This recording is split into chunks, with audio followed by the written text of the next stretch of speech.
दोस्तों, आखिरकार जो कहा था वही हुआ।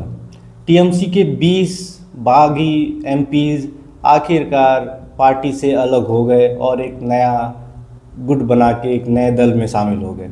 जी हाँ दोस्तों, पूरी खबर के एनालिसिस करते हैं द पॉलिटिकल दस्तावेज।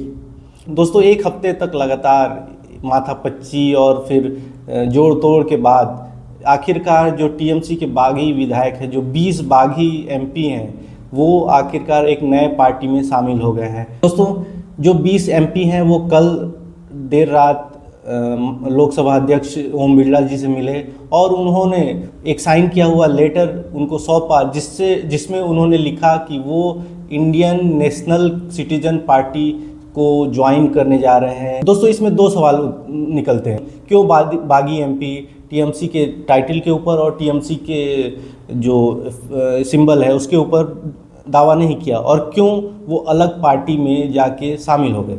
तो इसके पीछे एक बड़ा ही लॉजिकल कारण है।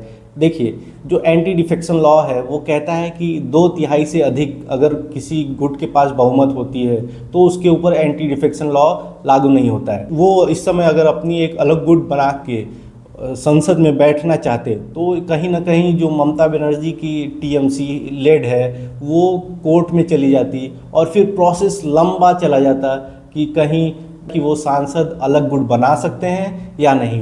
तो इसी को देखते हुए शायद ये जो बागी सांसद हैं जब भाजपा के बड़े बड़े नेताओं से जब मिले तो इन्होंने मिलकर एक प्लान बनाया कि क्यों ना ये अलग एक पार्टी में ही शामिल हो जाए पूरे के पूरे जो सांसद हैं, और फिर जो आने वाले मानसून सत्र हैं इसमें जो कुछ अहम बिल आने वाले हैं उसमें भाजपा का यानी एनडीए का साथ दें। तो ये कुछ संभावनाएं हैं, ये कुछ सोच के वो लोग इंडियन नेशनल सिटीजन पार्टी को ज्वाइन किए हैं। दोस्तों, इंडियन नेशनल सिटीजन पार्टी कोई बड़ी पार्टी नहीं है। हाँ, ये एक रजिस्टर्ड पार्टी है इलेक्शन कमीशन के द्वारा। बेसिकली ये बंगाल, मणिपुर और मिजोरम में एक्टिव है और बहुत ही लिमिटेड एरिया में इसके वर्चस्व है, बट ये कहीं ना कहीं एनडीए को सपोर्ट करती है।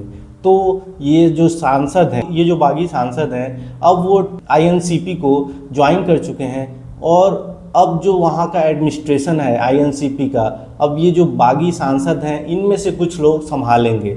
चूँकि ये एनडीए का हिस्सा है ये पार्टी, तो अब जाहिर सी बात है कि ये जो बागी सांसद हैं अब वो भी एनडीए का ही हिस्सा कहलाएंगे और जो मॉनसून में आने वाले कुछ इम्पॉर्टेंट बिल हैं उसके सपोर्ट में खड़े नज़र आएंगे। दोस्तों, ये जो पार्टियों की उठापटक है, ये जो चुनाव का सिस्टम है, अब लगता है कि मात्र एक खेल बन के रह गया है कि पैसा दो, पावर से डराओ और सांसदों को अपनी तरफ ले लो या सांसद किसी पार्टी से टूट के अलग हो जाए। ये काफ़ी एक खतरनाक सर्कल सिस्टम बनता जा रहा है इंडियन पॉलिटिक्स में और इंडियन इलेक्शन सिस्टम में।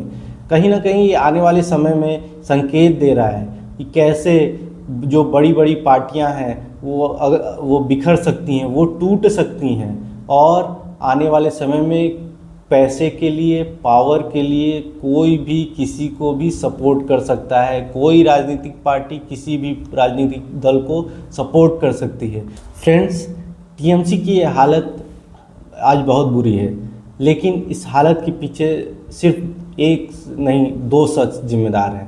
पहला ममता बनर्जी और दूसरा अभिषेक बनर्जी।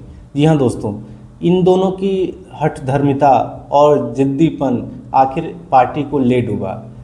पहले पार्टी को एक जन आंदोलन से जो खड़ा किया गया, उस पार्टी में एक ही आदमी का वर्चस्व स्थापित कर देना और फिर अपने ही सगे के लिए अपनी पार्टी में जो बड़े बड़े नेता हैं उनको किनारे कर देना, ये कहीं ना कहीं अपने आप में साबित करता था कि जो पार्टी के बाकी जो बड़े लीडर्स हैं वो कभी भी बगावत के मूड में आ सकते हैं, और ऐसा ही हुआ।